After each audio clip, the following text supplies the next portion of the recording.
for the Shop Report with Barbershop Jay.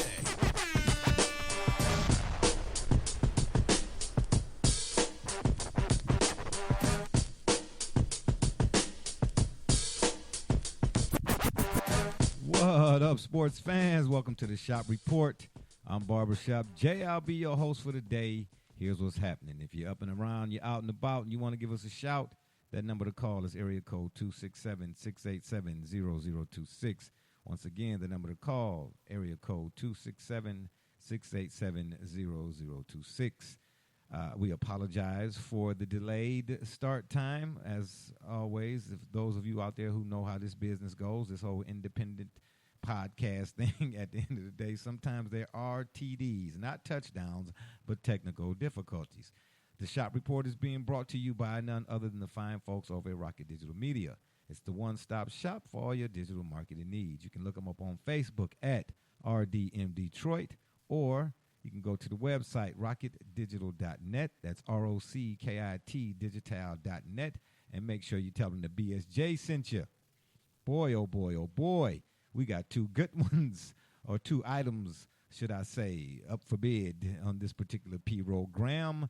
And the first, of course, being Major League Baseball pulls the All-Star game and last night's Baylor-Gonzaga finish. I didn't get to see, but we will do, of course, not just that particular game, the national championship, our tourney recap. Joining me on the program today to discuss this, and as I said, one other item up for bid is none other than my cat from the NYC, a.k.a. Rucker Park. Brother Rich, what's going on, man? I'm always honored to be on the platform. We should inform everyone that the reason we started late, we were waiting on a part that had to come from Miami. The Miami Hurricanes had to send a part to Cleveland, but they had to do it through the United States Postal Service, and we all know how that is these days. Oh, okay. So, but I didn't hear you saying that about the possibility that your Browns, or should I say our Browns now, because they're winning again. Your Browns. No, you're saying it correctly. Oh, okay. Because they're winning. Yeah. Hey, Double J, unlike you and Brother Rich, I don't lie for just no reason, okay? It has to be the right season. But back to you, brother. Back to you, Brother Rich. Yeah. I hear you make no mention of the fact that the Browns might be potentially getting a Miami Hurricane, a top dog, if you would, to go alongside Myles Garrett. But yet still you throw hot coals on the Canes. We don't need your assistance. No thank. We don't seek your validation. You either, Double J. I'm just saying, we don't need y'all. You know what I'm saying? Because the Browns, y'all's favorite team, go back and check the record books or the history. In short memory, Double J, you know, you love numbers. You can go right back. You can double down. You can go back to 5 years ago and answer yourself this question. How is it that the Browns, of all teams, find themselves a Cane player who comes in and becomes a fan favorite, except for you two guys? Oh, okay. Okay. Oh, Indy, I'm sorry. Talking about Kellen Winslow? No, actually, I'm not. And on the other side of the ledger, we got my man from up north, Joey James, a.k.a. Double J. Tell the people what you say.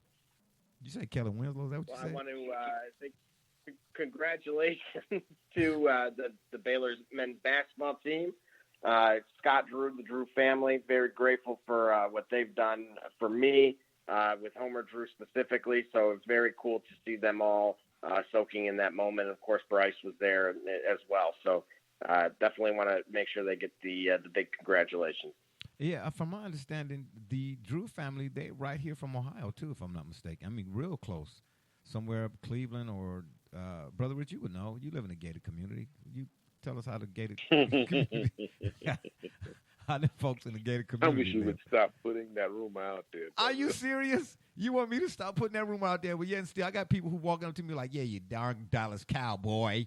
I'm like, it's little kids. I'm like, what you, and the little girl gonna kick me in the shin. You know what I'm saying? No, Brother Richard, it's people that listen to the show that you nor I are aware of until, of course, I get kicked in the shin by somebody's little 6-year-old. Doggone it. My doggone leg's still hurting. You know what I'm talking about? I'm spreading lies, please. I'm only playing follow the leader. Double J, you got something you want to add to that as well? I got nothing. Okay.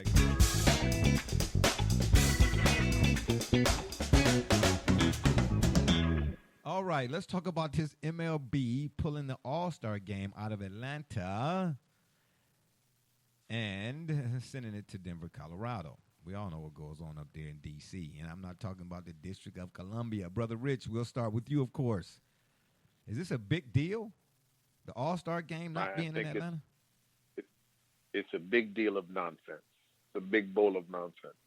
But, bowl of nonsense. Yeah, you can't. You know, you got to elaborate on that, man. Come on now. Well, here's the issue. When and people right-minded, I don't identify with any party. So I was taught that when you hear a story, there is one side, then another side, and the truth is somewhere in the middle. And so when you listen to what the so-called Republicans and the so-called Democrats say about this bill, and then now we're talking about whether the bill is right or wrong, and the conservatives are saying the bill is right, and the liberals supposedly are saying the bill is wrong. But it's been proven that there are states with just as conservative, quote unquote, if you will, voting policies as there are in other cities. And the fact that the All-Star game is an economic blockbuster for whatever city it would be hosted in, and there are these same black businesses that are going to be affected adversely because they're not going to participate this weekend in Atlanta with the community that was going to benefit the broader community, not just black businesses, the community, but black businesses do benefit in particular in a city like Atlanta. Now you take it to Denver. I've been to Denver, very nice city, but we know Denver is the mile-high city, is a mile high and way up there, and there are not that many black people there, and certainly not that many black businesses there. And so you take it and Colorado has as conservative voting policies as Georgia. So what it becomes about identity. They call it identity politics, and we don't really get anything from identity politics. What does the community really gain from moving the All-Star game? What does it gain from moving a monument? What does it gain from these little silly, quote unquote? They're not even gestures. Victories. They're gestures. That's wonderful word. They're not even victories. They're just silly gestures. So now you're asking, has Major League Baseball changed? You're asking Major League Baseball to pretend that they're supporting the inner cities, the black communities, the minority communities of America, when we know they've done everything they could to keep baseball from growing in the inner cities, where now we have to actually have conversations about how we get baseball back to the inner cities. This is the same Major League Baseball that does not want brown players, Latin American players, to celebrate that the way they would in their home culture. So let's be serious. Who's fooling who here? Who really is fooling who here? Yeah, I'm with you on that. Double J, your thoughts? Well, I love what Brother Rich pointed out with identity politics. And you got to remember, this is the same sport that is supposedly at its highest level, that only I believe in the past December, the previous December, finally decided that they were going to include the records from the Negro Leagues. So are we, whom are they really? I get the concept of appealing to particular demographics because, again, remember they did the deal with Ken Griffey Jr. And so you see all these things, and I don't want to completely annihilate them, or if they're trying, right? If you finally show some signs of life that you're trying to change your ways, and we completely just alienate you on exactly that. But at the same time, the challenge is the lack of consistency in what they've done in the past.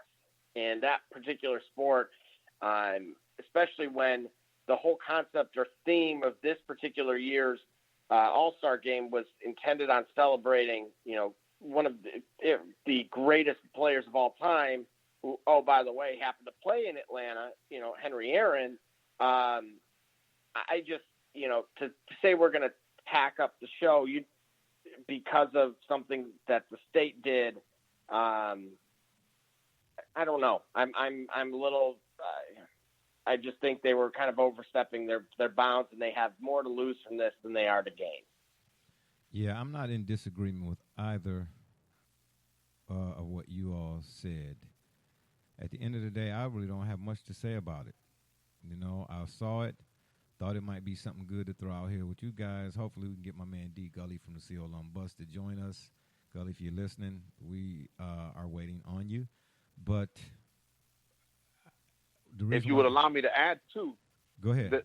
Remember now, Major League Baseball they don't hurt themselves in Atlanta.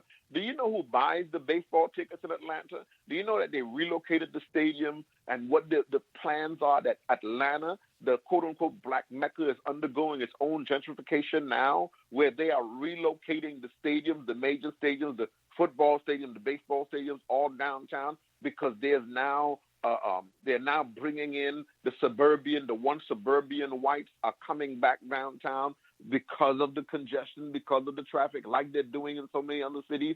And so who supports the Braves in Atlanta?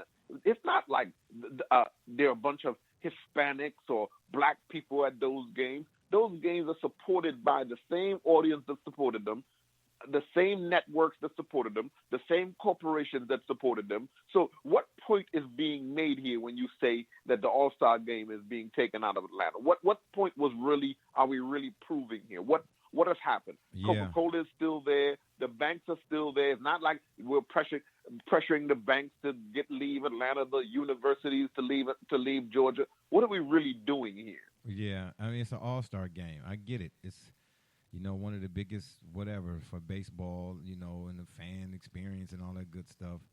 But it's, to me, it's to sum it up, it seems hollow, you know, because, you know, taxes are still high, or people are being still being taxed, which you shouldn't be. You know, that type of stuff, you know what I mean? So it didn't change the reality, you know what I mean? You took the All-Star game out of Atlanta. Whoop-de-doo.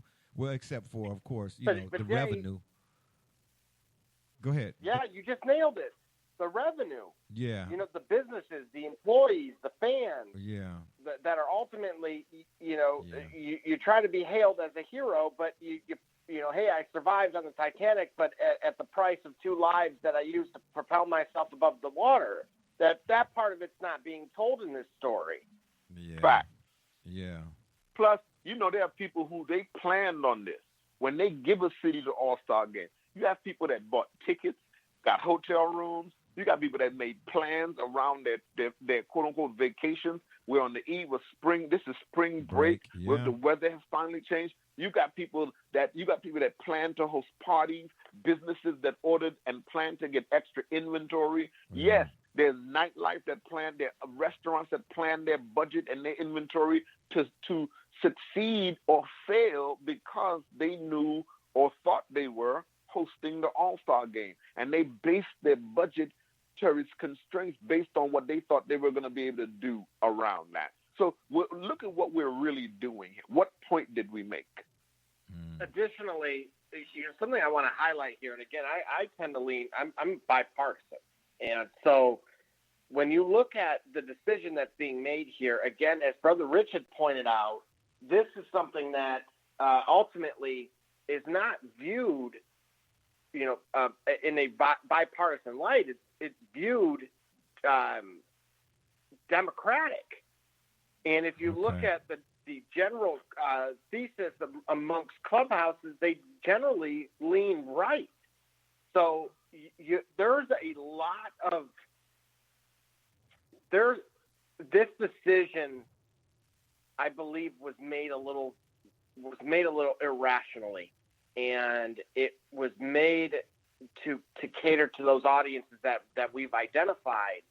But in the process of doing so, as Brother Rich pointed out, with the audience that typically is invested in that, they're risking a lot of things as well. So it is going to be very interesting to see how this plays out, because again, I'm sure all 3 of us right now could have brainstormed and think tanked a lot of things that could have highlighted the league's view or stance on this particular subject without moving it. If anything, if we would have left it there and then utilized that entire weekend to just hammer it down our throats that this is why we don't agree with it or why it should be changed or not go into effect, that could have arguably been more impactful than this decision to simply move it. Because what you're doing is saying, I don't agree with something I left, rather than actually take on the issue itself. So I see it very differently. Oh, and last thing I'll ask both of you all on this. This might be kind of a bass-backward question, but I'm going to shoot here. Is this like, do you think this might be the start of something? MLB just up and moving, sort of like the Indianapolis Colts in the middle of the night? Or is this maybe just a thing in response? Because, it's the start of something, but not something good. It's not good. That's the point. It's the start of something, but it's the continuation of nonsense. More and more identity politics to the point where we're not really achieving anything. Everybody's just going to their corner. You go to your corner, I'll go to my corner. Because, again, here's the thing, Jay, that imagine MLB is pretending they care about the rights and voting rights. This is the Major League Baseball. Let me ask you this question. You may know off top. I certainly don't. How many black baseball managers are there? Oh, wow. Maybe 2, maybe. Let's be honest now. How many black baseball players are in the pipeline to come up through the ranks? How many management people do we have? What does baseball's structure look like? What does their ownership structure look like? How did we get there? Let's talk about that now. Let's talk about this. We're going to pretend that we're all about equality. We want the rights of everyone to be acknowledged, but we are a multi-billion-dollar corporation that does things our own way, that is in cahoots, just like no different than the Major League, the NFL or the NBA. These are all multinational corporations run by a small group of men. You see, the majority of them are white, right, who limit opportunities and rights and the voices of their own workforce. Let's be honest. Yeah, and I found something interesting here. There was a senator, Kennedy.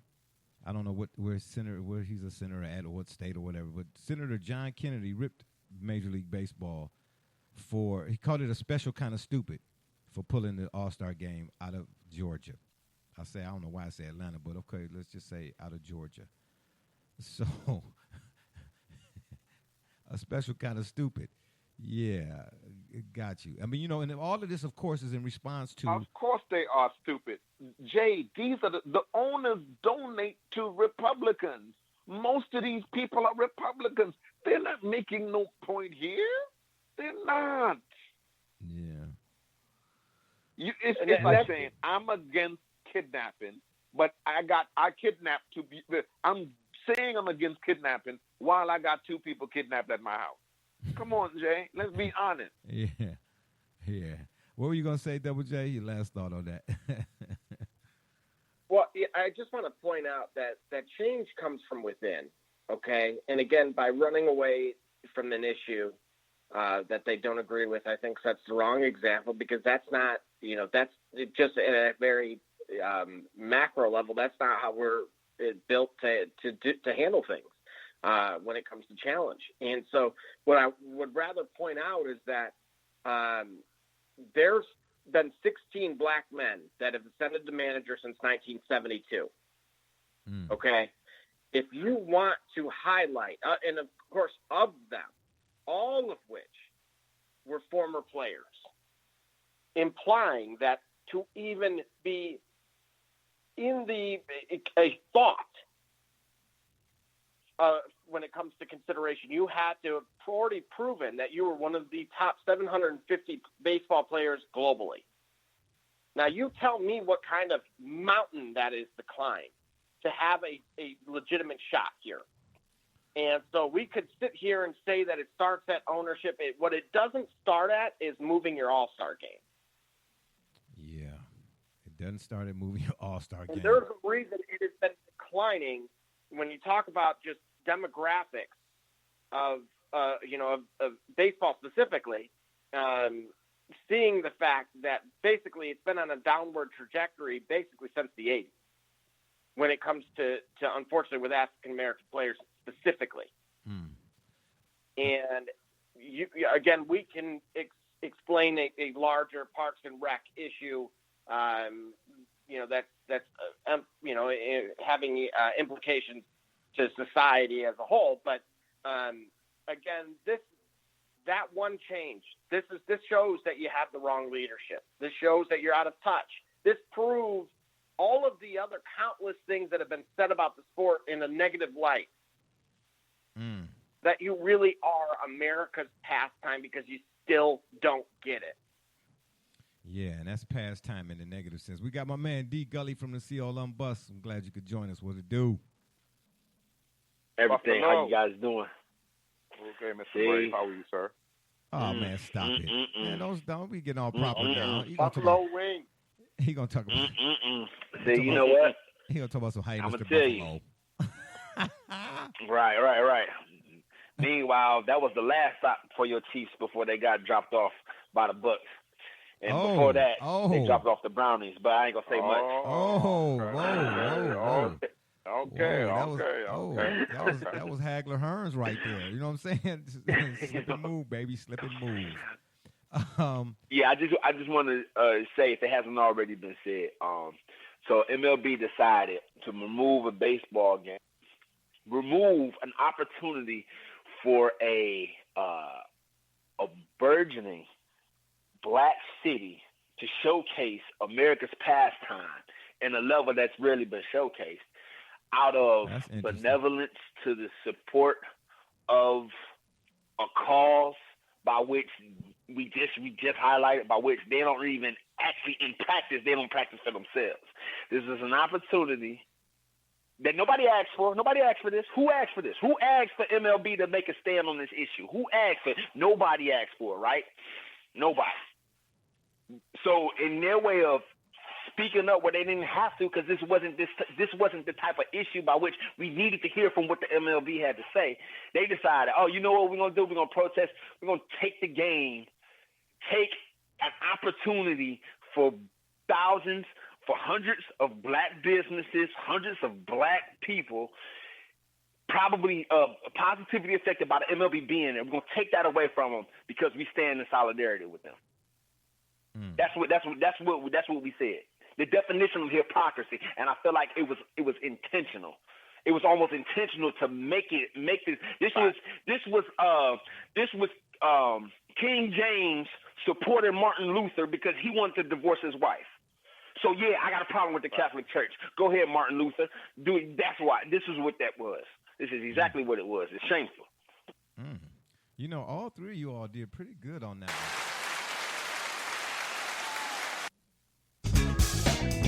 See, that's why I sound like chicken fries. 267-687. That was the lemon pepper wings. Oh man, who eats wings? Oh my gosh. Did you just mention something from Wingstop? Man, cut me in or cut it out. Speaking of Atlanta, that ruined my vacation. I was going to have some Lou Will wings, but that's all right. Oh, please. Maybe they got some in Denver. We'll figure it out. 267-687-0026 is the number to call. If you're out there, 267-687-0026. And again, the Shop Report is brought to you by none other than the folks over at Rocket Digital Media. It's the one-stop shop for all your digital marketing needs. You can look them up on Facebook at RDM Detroit, or you can go to the website, rocketdigital.net, ROCKIT, digital.net. And again, make sure you tell them the BSJ sent you. All right, man, let's get into some of this tournament talk, this March Madness, this 2021 NCAA tournament. You understand? What I find interesting is I almost forgot we didn't even have one last year. And I say we, not as in, you know, I'm cool with none of y'all. You know what I'm saying? We as in, I'm going to be selling the French Riviera. Okay, c'est bien placé plus. No.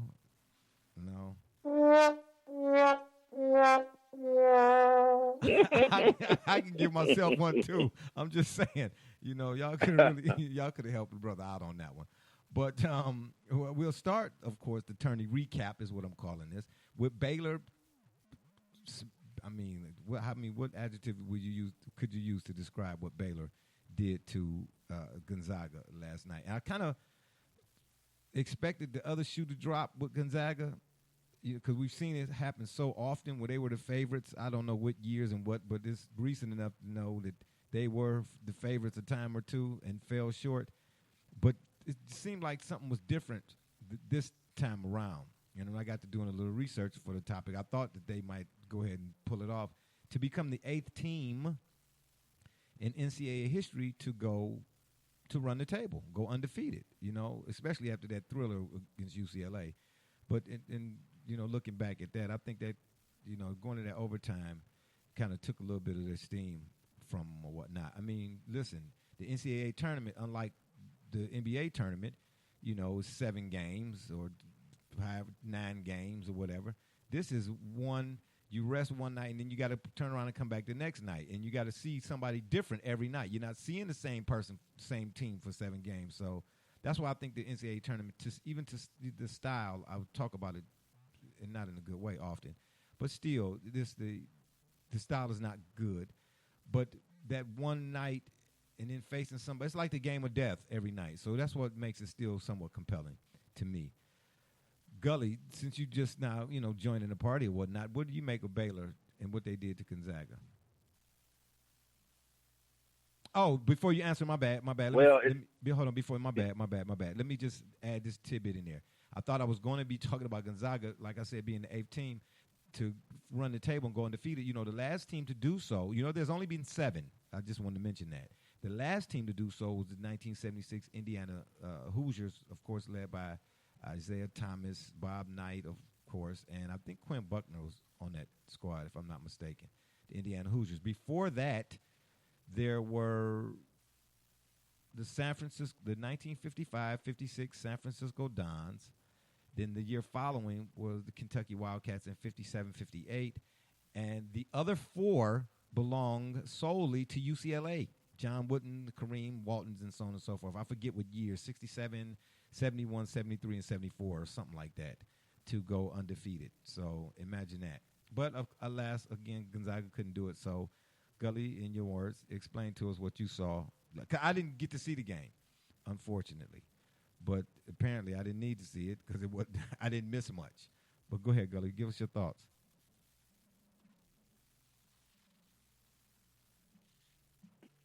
Well, unfortunately, I did not see it either. My apologies. I did not get a chance to see that due to other obligations I took care of. But what I can tell you, though, having seen enough of Gonzaga and Baylor, you got cable in that game. You know what? We got satellites on our yachts. Okay. But we were busy partying. Okay? But you know what I find interesting. You know what I find interesting about that, Gully? It's always the people in the gated community who own TV stations. You know what I'm saying? Want to know the people. You know what I'm saying? You know what I'm saying? Brother Richardson up there. The man he got his own producer. He got his own control room, the whole 9. But he asking us, the 9 to 5ers. Yeah, I got cable and buff. That sounds like a slight to me. Does that sound like a slight to you, Gully? Right, like how do you ordinary people do it with this? What is this cable? I have mine. Yeah, that's what that sounded like. Yeah, there you go. Thank you. I'm glad you put it that way. Well, you know what, Brother Rich? That's just for you. Go ahead, Gully. Finish your statement. Oh, boy, brother. Well, teamwork, the team game. I think what we see. You talked about how the freshness of an NCAA tournament is over the NBA. Variety of factors. And I don't think in no particular order of importance you saw team basketball. See, I don't remember the last time a player so dominated the college landscape that he led a team single-handedly. Well, you say you don't remember? That I could remember. You don't. You say you don't. Yeah, remember? I don't remember. Carmelo Anthony. I don't. Thanks. You know what? Yeah. With Syracuse, right? Yes. Okay. That Syracuse season. And then yes, was very memorable. Well, now, hold on. Let me say this. It didn't translate in the NBA, but it didn't translate to the NBA. But then you got Mateen Cleaves with Michigan. Hold up. Brother Richard, I got this. insulting to Carmelo. Yes, I got That this is one. done. I got this one. Hold up. Did you just say? Did you want to repeat that? I want you to repeat that. Back up to the 25th minute. I want you to repeat everything you said so I can make sure I heard what you said before I respond to that. A player single-handedly dominating the tournament. Okay, that was Carmelo for Syracuse. And before him, Mateen Cleaves in Michigan State. Man, please, Mateen Cleaves, what? Stop it. Who am I missing? Wait. I don't know. Jason Richardson was on that team, so right? Yeah, right. And I mean, if I'm not mistaken, so too was Morris Peterson. And Mo Pete. I'm gonna jump out there right quick. I'm gonna say Draymond Green too. No. He was later. He was way later. That was 99, right? Wasn't that 1999? That championship team. That would have been either Zach Randolph. Yes. Zach or Randolph. Richardson. There you go. I was thinking of both. I was thinking of a big dude, but I said Draymond. But anyway, but you said Carmelo. It didn't translate to the NBA. No, I said Mateen Cleaves didn't. Oh, in terms of his okay. success. But Okay. where Carmelo's dominance. My point is this: what you see in the college game is most often you see a dynamic that so soon after these players go to the team, go to the league, it tends to get lost, especially if they're physically talented. Mm-hmm. They become the ticket. Everybody becomes the big ticket. Like, we call Garnett the big ticket. Yeah. Everybody becomes the big ticket. There's no dynamic. There's no dynamic to it. What we saw with Baylor yesterday, and what we've been seeing throughout the season, is a dynamic. Triple guards, right? In the era of positionless basketball, though I don't like it, we do see a unit that they were number one. In their section of the tournament, it should have been number one overall, perhaps. And we saw what happens when a unit plays like they know they should. And we saw team basketball. I loved it for the sake of the sport. And I wish, maybe considering Gonzaga won versus UCLA the way they did, I wish they may have been able to finish it out. But the other thing I kind of wonder is, would this have been the same if UCLA was in that finals? Because matchups make fights in boxing. So yeah. I wonder. But but for Baylor, dynamic team basketball. The reason why there are 5 people on the court, they proved it last night. So yeah, but congratulations. And again, shout out to Baylor for doing their 1-2. When you point out the guards, from my understanding, I don't know what I did see the score. I think Baylor scored 87 or 88 points or something like that. It was 87 to 71 or something, whatever the case may be. But from however many points Baylor scored, the Baylor guards had maybe, if they scored 87, I think the Baylor guards had like 65 or something combined.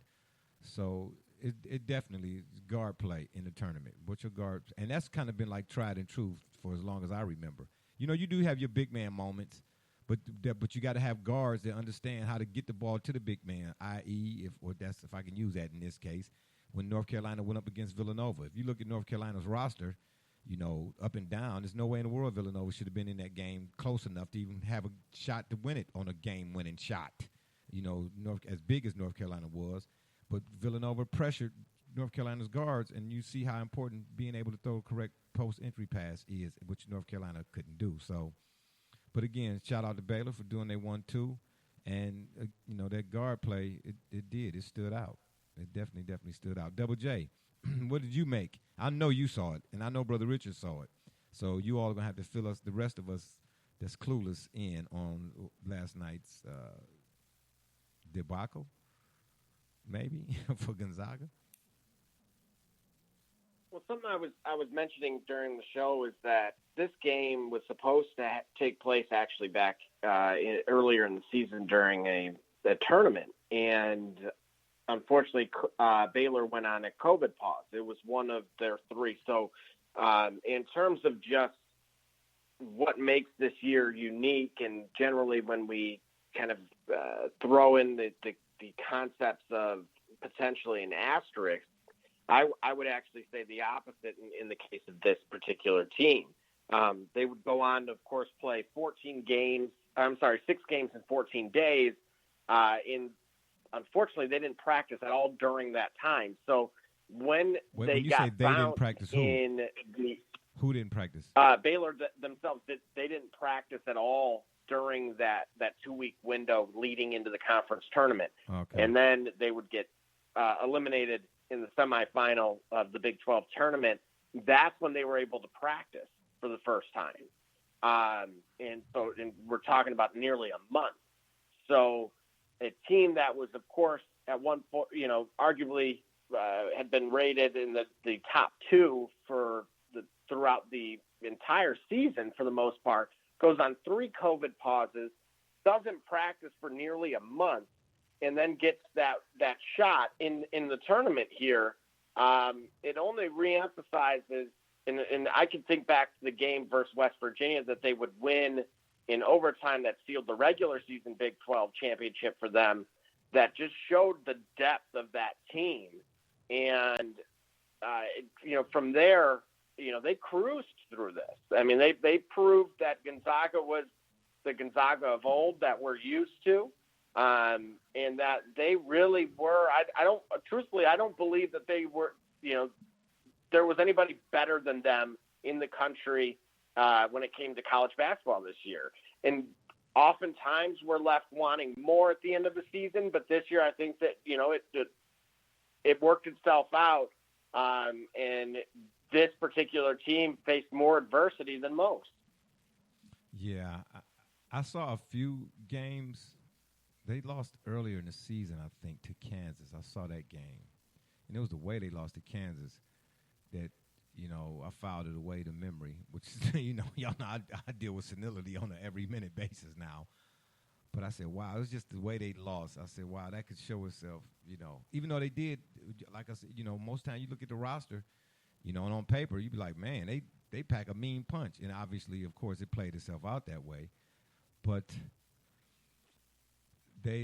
when that loss to Kansas, I thought would show itself in the tournament, especially when I say make the reference to the tournament being like the game of death. If any of you all out there have seen the movie with Bruce Lee, well, he didn't get to finish it, of course, where he had to go through this tower, and on the first level he had to fight a guy, and each level he had to save some girl or something or another. But each level that he advanced, the challenge got more and more difficult, and that's what the tournament still. I said when I was saying earlier, it still has that complexion to a degree. So I just thought that the further that they advanced, Baylor did throughout the tournament, that how they lost to Kansas would at some point show itself. But apparently Gonzaga showed us why Gonzaga is Gonzaga. Typical, I don't know, but as usual, maybe, who knows. But I wish I had got a chance to see it, but, so many blowouts, man. What is the last game that any of you all can recall having seen a competitive one, a competitive balance of one on both sides? Can anybody recall whether this year, not even necessarily in the tournament, but before the season ended or the year before or what? Anybody? I was saying the game of note would be the first of 2 of Butler's NCAA finals. You mean with people? The first one that they went. Yeah, with correct. Who did they play first? Was it Duke that they played first? I know this. They advanced to the they advanced to the national championship the second year, and it wasn't as close a game, but I want to say it was versus Duke, and our coach of the Celtics now was their coach. But yeah, that was the last one that I can remember in a tournament that was very close, where Butler, while on paper going up into that game, they had no business being there, but they made their case for why they should have been. Yeah. Brother Rich, we're going to come to you with this next one, or start with you, rather. What do you make of Roy Williams announcing his retirement? I think that he read the tea leaves. Carolina has not been performing or even recruiting. We're in the era of the one and done. Yeah. Are we well into that? And yeah, we're well into that. And so today, here's the other thing that I think, as we were talking about the game last night and the NCAA tournament, if the NCAA fathers were not such greedy men, they would have looked at a tournament like we had this last tournament that ended last night, and seen the potential for an NCAA that really goes back to what its roots were supposed to be, amateur basketball, which is what we saw the best of it last night. This is amateur basketball at its finest. Most of these young men will not go on to play professional basketball. They may play at another level professionally, but they will not make it to the highest heights in terms of what we call the NBA.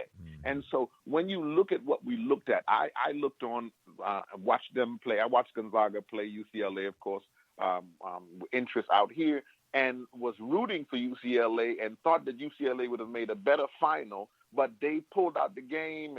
And so looking forward, I wasn't really aware of what I was going to see with Baylor. And in looking at the final, Baylor came out right away, and you could see right away this was a better team. And you could see right away that once again, if the fathers of this organization or whatever they call themselves were to look at it and say, look, the tournament is better when we do not have Kentucky with 5 All-Americans going up against Gonzaga, who's really just college basketball players. That's what they are. I got you. And what happened last night, they met a team that had superior athletes. You see, it's all good until we meet the superior athletes. North Carolina is in a time and in the way the world is right now. It's about going into a young man's home, convincing his parents that you're going to be responsible for him, that you're going to give him an education. And in programs like North Carolina, that's one and done era. It's come over here, hang out with me for a minute. What better than a guy who's played in the modern NBA to be the face of your program, to recruit young players? This is where the college basketball is going. This is why we talked about Georgetown recently, and we talked about Memphis recently, and you're going to see more teams are going to. Shaka Smart is a hot property as a young coach, but these coaches who played in the league and now want to coach in college, you see that, and so I'm not surprised that Carolina did that at all. Not at all. Yeah. What about you, WJ? What do you make of Roy Williams' retirement? Well, 2 things. As far as the last blowout, that would have been Michigan versus Villanova. Otherwise, most of those games dating back to like 2012 have been all within 6 points. And so, yes, Brother Rich pointed out something very unique, too, is that, regarding the level of talent. So, for example, this is arguably the first year, to my knowledge, that the player of the year, that being Luka Garza, is not even listed. I think he's listed as like a late second round pick.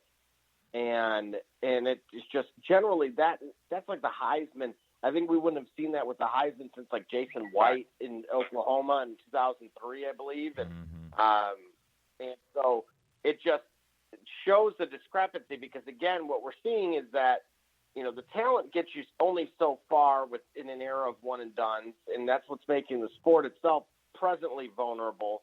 But then the experience is what is winning these games, as on full display with the vast amount of upsets and just lack of parity from what we were able to see on display for the last month or so. And that ties into Roy Williams because that's somebody that, again, if you're an old school teacher and you're not able to show these guys the lore of your environment as you've been capable of in years past. And again, Roy Williams went undefeated when it came to footwear this year. For sure. I've seen that on full display. Yeah. But unfortunately, from a prospect standpoint, you have to sell them on more than that, and it just wasn't translating. And again, whether it was same can be said Roy for Kentucky Williams too. or even guys like Yeah, exactly. Yeah, the Blue Bloods. This is really highlighting arguably a big problem within the Blue Bloods, because you have Kansas getting investigated. You had Coach K and Duke, again, not in the tournament. You had Kentucky not participate in the tournament. In North Carolina, again, somewhat of a disaster themselves. In Michigan State, that first 4 out. This is in Kansas was a shell of themselves on top of the scandal going on with them. So it just really reemphasizes the delicate position that is the NCAA men's basketball right now. Yeah, for sure. That's good stuff, man. I mean, I love when we get together and do this, man. You know what I mean? Because, hey, even I learned a few things. We're not going to get off into that. Gully, what do you make of Roy, even though Jordan be hooking him up with the shoes? I like that, Double J, that you pointed that out. Jordan do be hooking him up with the shoe game. What do you make of Roy Williams' retirement?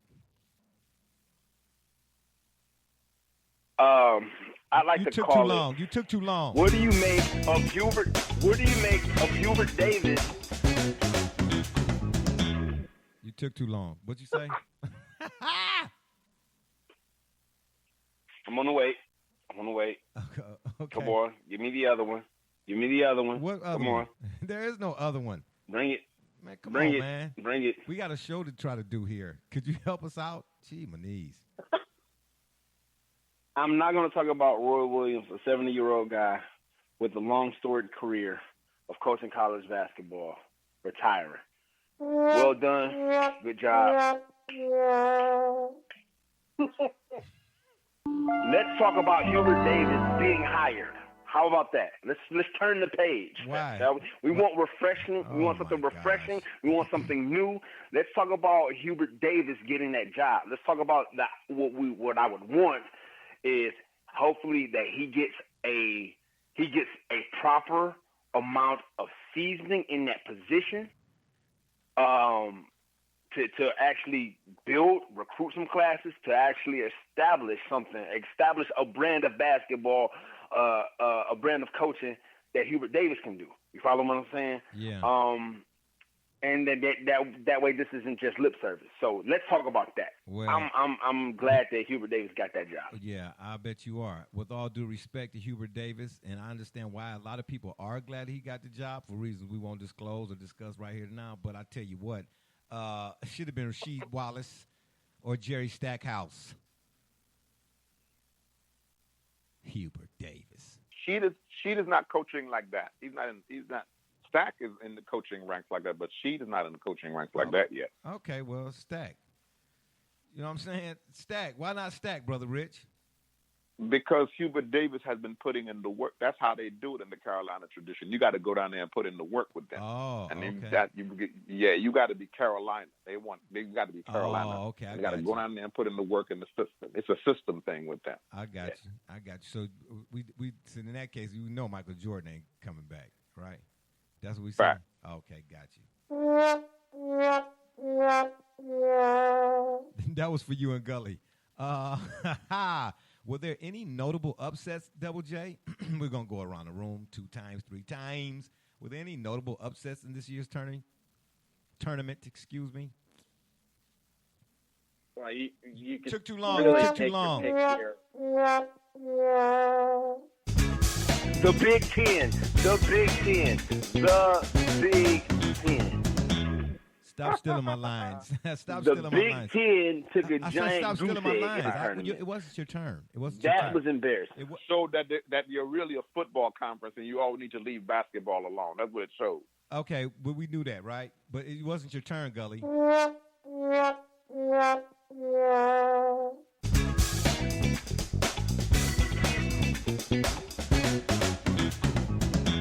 Wait your turn. That was the moral of that story.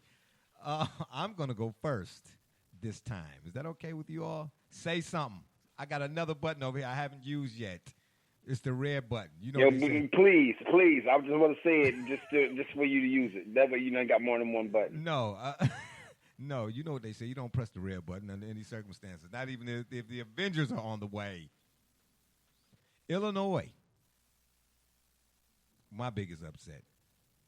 Of all the teams I didn't see throughout this college basketball season, the one team I got a chance to see more than anybody else, was that redundancy? Did I just say that twice, so to speak? Was the Illinois Fighting Illini.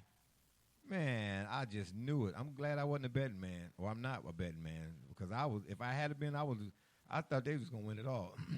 They were the one team I saw, and I, again, will admit that I didn't get to see everybody. I did see enough of a sample size. But Illinois, man, they were doing it on both ends. Excuse me. I'm going to tell you what I think they got caught up with, because it happened to me. And I don't know. I'm not there with a player, but we talk about human nature all the time. It's just mind-boggling to me how we can sometimes get complacent, knowing full well before we become complacent we shouldn't be that we leaning towards complacency, if that makes any sense. I was in like a rec league, and we made the tournament, right? We were the 8th seed. We were the lowest seed in the thing. We wasn't even supposed to be there. But we got in. We were scrappy, that type of deal. But we didn't really have all the talent like some of the other higher seeded teams. But we make it to the championship. And as long at that point, as long as I had been playing basketball and no one better, man, we celebrated our getting into the championship like we had won the championship. And when we got to the championship, man, we got it.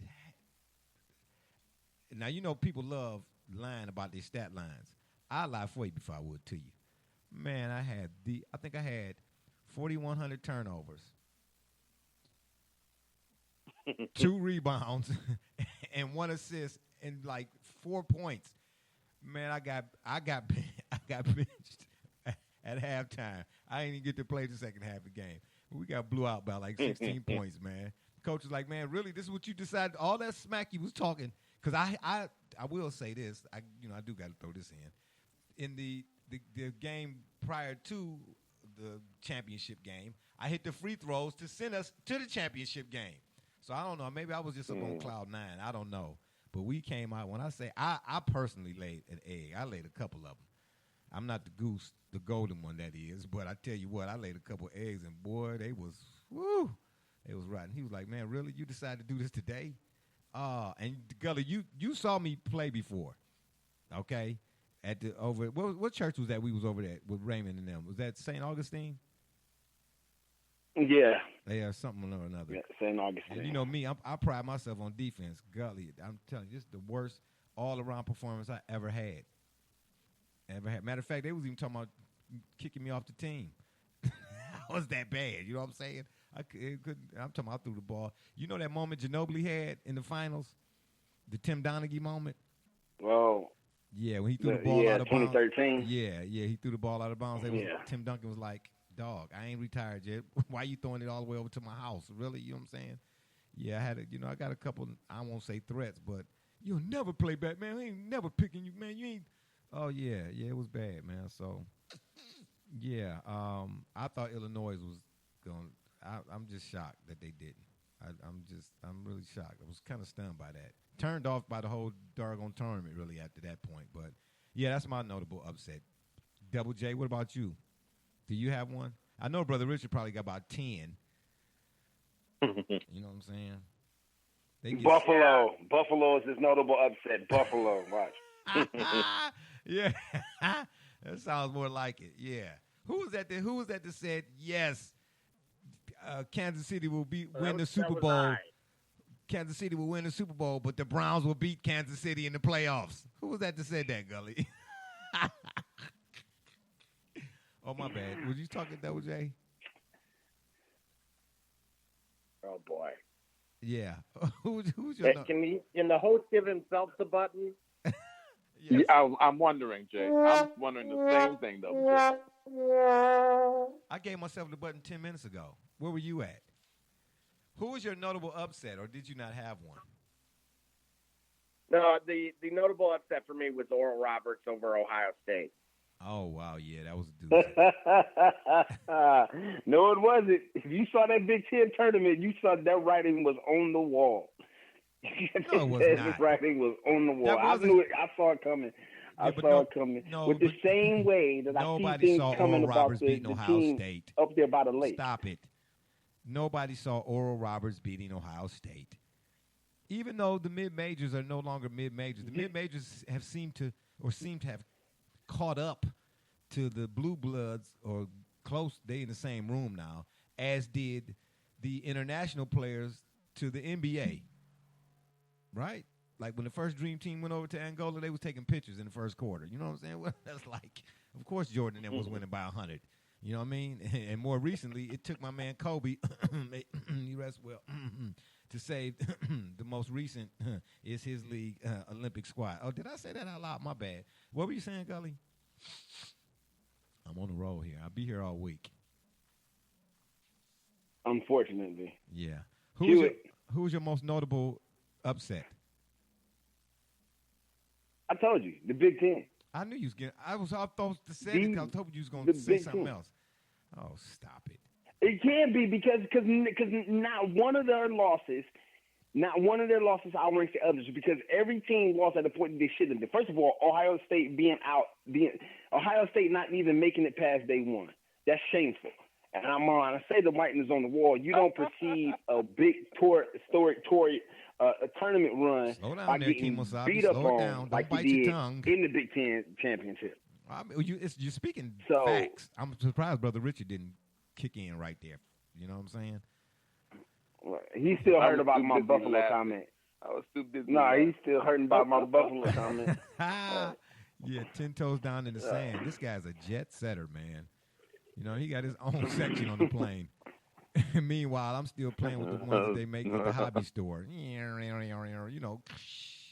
Yeah. Brother Richard, who was your notable upset of the tournament? That is good, though, by the way. You picked the whole Big Ten. You all alluded to them. That same thing you all said. The Big Ten, Ohio State and Illinois. I did expect them to lose. I was looking forward to them losing in grandiose fashion. I just did not. I was surprised they both lost so early. Yeah. I felt Illinois was overrated, and I knew that Ohio State was going to get abused at some point, but I didn't know they were going to just punk out so early. I mean, they tapped out real quick to let everybody know they didn't even belong there. As Gully said, they never showed any medal at all. That fake schedule they set up this year because of COVID, we understand why they did it, but the fake schedule that the Big Ten was involved in anyway made us understand they weren't ready for any tournament, and it showed indeed how it was, that they were overrated as a basketball conference, and it showed this year. And I, as well as so many other people in the country, loved it. Well, my goodness. Tell them how you really feel.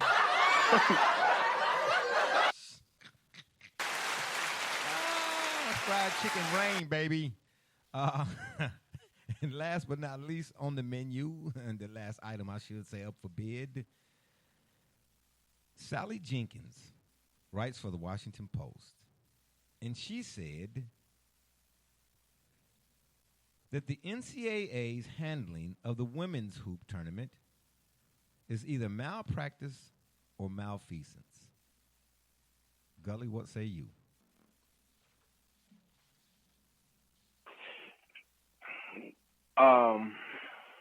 I don't know. I don't even know how to follow that up. I mean, that's so succinct. It really is. When we know, despite what I just said, or in spite of what I just said about the concept of team basketball and what Baylor showed in winning the national title and how they showed it, the women's game of basketball, just like any of the women's sports where there's a male counterpart, is always dominated by a team aspect because the way sort of like when Arizona just knocked off UConn? Differently. Say again? You mean sort of like when Arizona, on the women's side, Arizona just knocked off UConn? Yeah, it's always dominated by a team aspect, right? The concept of people what I'm saying is the metaphorical concept of team and equality is there when you watch women's sports, because they don't typically, because when you compare that a woman's sport to a man's sport, you very rarely have a dominant athletic female compared to the rest of the athletes that are on the court, right? It's very far in between. You'd get like a Brittany Griner, for example. You know what I'm saying? In amongst a collection of women athletes playing in basketball, or Miller, or Mia Hamm. Yeah, or Cheryl Miller, right? More often than not, you already have parity, and in that parity, you get dynamic players who play the game of ball the right way. You get the equality, metaphorically speaking. You get it actually tangibly on the court. So the NCAA, it's a shame because you should be showcasing that more. You should be doing the NBA is also not exempt from this. The NBA needs to be doing more. This is the team basketball, the team concept, the equality that we purport to say we want to see or we want to see in our society. Yet you got an opportunity to showcase it by people who are more do a better job at being an example of that. And what you do? Oh well, what's on TV? Oh, they got a rerun of MASH. I'll watch it. You get what I'm saying? Yeah. And the leagues, the governing bodies allow this to happen, and it's a shame. It's a shame because I know personally 2 personal friends of mine that have daughters that are phenomenal athletes, and it's a shame because I see how well they play as hoopers and how well they play against boys their age, and I see the tragedy of the fact that once as they get older and they continue being great athletes, the light shining on and their talent is going to dwindle, and it ain't even going to be their fault. Oh, yeah, for sure. The header to that article that Sally Jenkins from the Washington Post wrote, I believe it was she that wrote it, was the NCAA shell game is the real women's hoop scandal. Double J, malfeasance or malpractice? Or both? Well, I certainly would go with both. Again, they the issue with the way that this was handled only proves what all of us have said, and countless times on the program on what actually motivates that organization. And again, what if we weren't in a digital age with cellular devices? This likely would have went on and probably has gone on in years past to just a lesser extent because again of travel and some of those things involved. That really we finally got a glimpse into what these young ladies have been going through, and the fact of the matter was there was absolutely nothing they could do regarding the NCAA to defend themselves by any means, and so all they did as well, they were just admitted that hey, it is true, we are going to treating them like second class citizens because they don't move the financial needle the way that the men's game does. Because what we saw was it was disgraceful, and it needs to change. Because I, for one, actually tuned in and watched. I knew a participant from Central Michigan that went and would lose to to ultimately a team that would go and make some noise during that thing. So I personally was able to enjoy it. But it was deeply concerning to me that, again, I'm able to tune in from the comfort of my own home and watch them and not realize that as soon as that camera goes out, that, they're going to get, a half of a helping of food and, horrible amenities and all of these other things, despite, being, televised nationally. And it's just disgraceful. Yeah, the NCAA's promotion somewhat is, I've always had a problem with that. From the men's game versus the women's, it's almost like journalism nowadays. It's not even about whether what you're reporting is true or not. It's about who can do it first, sensationalism. Because from a fundamental standpoint, if you want to see a better played game, a better played floor game all around, it's the women's game by far. They don't waste possessions, offensively in particular. Offensive in particular, if I'm saying that right. They don't waste possessions. You don't see them jacking up threes just for the sake of. When they, for the most part, when they take three-point shots, they are orchestrated.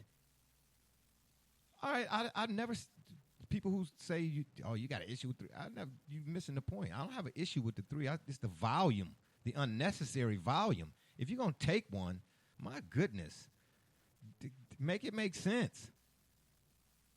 Jay, I mean, did you have an opportunity to see what Sarah Stain had posted a while back with the food? No, I like didn't. What was being served? I mean, the men were having literally steak, shrimp scampi, and pasta. Just literally a true buffet. Surf. Again, when you're having surf and turf.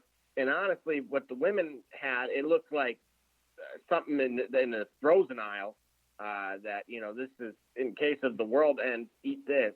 I don't even know what it is. It looks like mystery meat. Nah, they call it for what it is. Call it for what it is. It's what Donald Trump gave the national champions when they came to the White House. McDonald's. No, you know what? That would be an upgrade. I'm not kidding. That. Oh no! You want to talk about No, but you know what? I think what the bigger travesty was when they talk about that. They like the little prize kits. Like how the men, they got the prize kits. It looked like they had just been on, Price is Right, and maybe they didn't they got to the Showcase Showdown, but they got their prize. And the women's, it looked like they went to a seminar at their job that was required training for them, because they got a new vendor for their printer supplies. That's what it looked like. That's what their prize looked like. They had like a water bottle, and they had like a door hanger and a duffel bag. And this is the women's game that we're supposed to respect. Well, I'll tell you this. Jay? Yeah, Brother Rich, give me a second here because I'm going to read something that South Carolina head coach Don Staley wrote, and then I'll let you respond, Brother Rich. You can take us on home, take us on out of here. She said, I cannot be quiet. You all have to bear with me. I'm reading this from my phone. In a season that has been focused on justice and equality, it's disheartening that we are addressing the glaring deficiencies and inequities in the women's and men's NCAA tournament experiences for the student athletes. But here we are. First, I believe that Lynn Holtzman and her team have done a tremendous job with the resources they were given. It is not lost that a great deal of preparation, and planning went into getting 64 teams to San Antonio. We all need to acknowledge and thank them for their efforts. The issue here looms larger. Let's start with the NCAA at March Madness official verified Twitter account, whatever that is. The tagline leaves no room for misinterpretation. The official NCAA March Madness destination for all things Division I NCAA men's basketball. Those words mean one thing. Oh, okay. Well, let me read that again because the way I'm reading here, I'm sorry. I'm sort of kind of like run on sentences. She says, let's start with the NCAA at, and it's the symbol, at March Madness official verified Twitter account. Okay. The tagline leaves no room for misinterpretation. The official NCAA March Madness destination for all things Division I NCAA men's basketball. Those words mean one thing. Got it. March Madness is only emphasized, italicized, highlighted about men's basketball. How do we explain that to our players? How can an organization that claims to care about all members, again, highlighted, italicized, uppercased, all member institutions, student-athlete experiences, have a copyrighted term that only represents one gender, ? Next, the inequities that are circulating on social media. There is no answer that the NCAA executive leadership, led by Mark Emmert, can give to explain the disparities. Mark Emmert and his team point blank chose to create them. The real issue is not the weights or the swag bags, quote unquote. It's that they did not think that the women's players deserve the same amenities of the men. What we now know is the NCAA's season-long messaging about togetherness, quote unquote, and equality, quote unquote, was about convenience and a soundbite for the moment created after the murder of George Floyd. Interesting. We cannot, as leaders of young women, allow Mark Emmert and his team to use us and our student athletes at their convenience. Every team here in San Antonio has earned and deserves, at a minimum, the same level of respect as the men. All the teams here dealt with the same issues as the men's teams this season, yet their reward is different. It is sad, but not unusual, that the headlines for the women's tournament have turned to disparities and nightly meetings about how to try to fix what should not need to be fixed. We need Mark Emmert and his team to own this mistake and address these issues and the overachieving issues that exist in our sport. Women's basketball is a popular sport whose stock and presence continues to rise on a global level. It is sad that the NCAA is not willing to recognize and invest in our growth despite its claims of togetherness and equality. We all came to San Antonio with one goal. It's time for us to turn our attention to preparing our teams for that. But it is also time for the NCAA leadership to reevaluate the value they place on women. Brother Rich? Well, before I speak, I'm going to say, for the benefit of the platform, that these comments in no way reflect on the shop report. And let me say, in your defense, Jay, you're one of the first people I've ever heard that was a proponent of women's basketball. You've always talked about the women's game. You've always appreciated it before it was popular to do so as it is to do so now. Appreciate it. Certainly, Gully gave us an impassioned speech about why he supports the women's game. And certainly, Double J has always been a proponent of the women's game. I've never watched a women's basketball game in my life. It's boring. I don't like women's basketball, and I have no interest in it at all. I'm just telling you the facts of it. Okay. And so I want to offer the other side of the argument. Absent you having someone involved in women's sports, most people do not watch women's basketball. That's a fact. 20,000 people attended the last women's national basketball championship. That's with all of the colleges supporting a whole. You can get 100,000 men. You don't have an arena big enough if you wanted to sell tickets to the men's national championship. All three of you support women's basketball, but let me ask you a question.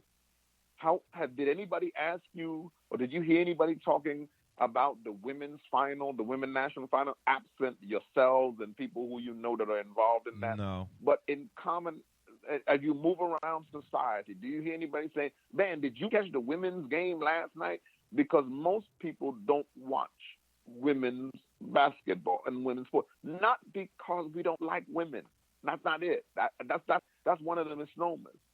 Do you think if the NCAA thought that there was as much money we've already dissected on this platform enough, that none of us here supports the NCAA, and we all know that they are perhaps a racist, but definitely a body that takes advantage and is on the borderline of practicing something on the orders of slavery with the talent that they have. So none of us here are rooting for the NCAA. But let me ask you a question. Let's ask the listeners to think critically. If the NCAA thought that there was money in women's basketball, that people tuned into women, that were going to tune into the women's game and were tuned up on the women's game like that, would they watch the women's game? Jay, you are a technical person. You love the sports and you're into the technical elements, so you appreciate the women's. Every time I've ever heard you speak about the women's game, it's from a technical point of view. absent Double J knowing somebody, and so he tunes in because he might like the women's game and support it and watching that. Gully knows somebody. I'm asking you, when do you find people telling you, hey, man, I got to make sure I check out the women's game? Who is the women's star? They said some woman named Paige, whatever her name is, the women's star now. Brockers well, how far like can she UConn. go? Where is she going to play? Can she ultimately play basketball? And again, this is not sexism. This is because we can watch women do many things. Many things. We watch women perform in many high sectors of society. Last comparison I'll make.